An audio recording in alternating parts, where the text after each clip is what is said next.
আল্লাহকে ছেড়ে দিলেন কেন? আল্লাহর সাথে দুশ্মনী কেন?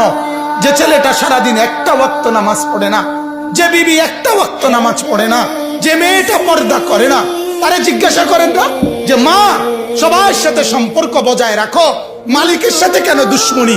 আল্লাহর লগে কি নারাজি হইলা? আল্লাহর সাথে কি দুশ্মনী? আল্লাহর লগে কেন রাগ করলা? কেন রাগ করলা?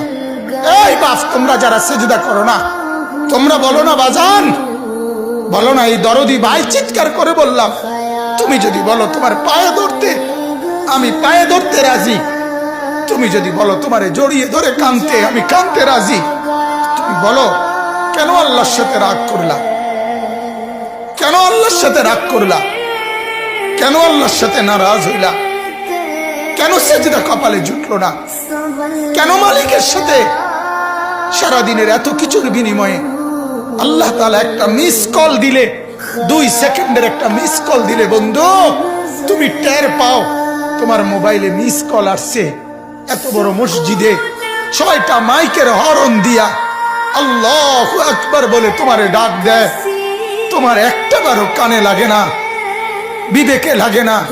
তোর মতো সত্য ডাকাত, তোর মতো পাষাণ বেটার কে হইতে পারে? বেটা কথা বলেন না কেন? তুই ডাকাত, কত বড় ডাকাত! হ্যাঁ, এজন্য ইনশাআল্লাহ আল্লাহকে রাজি করব। বলেন ইনশাআল্লাহ। সেজদা করব তো ইনশাআল্লাহ। যুবকরা তোমরা বলো না ইনশাআল্লাহ। নওজোয়ান তোমাদেরকে বলি, আমার আশা ভরসার স্বপ্ন এই নওজোয়ানদেরকে জাগানো।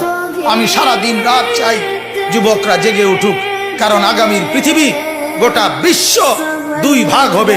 এটাই পৃথিবীর পুরা ভবিষ্যৎ। এক ভাগ পুরাপুরি দাজ্জালের অনুসারী কাফের, আরেক ভাগ মাহাদির অনুসারী ইমানদার।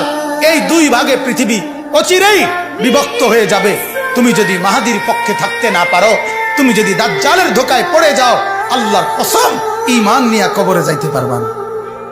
অতএব আমি তোমার ঈমান চাই, আমি যুবকের ঈমান চাই, আমি যুবকের আখিরাত চাই।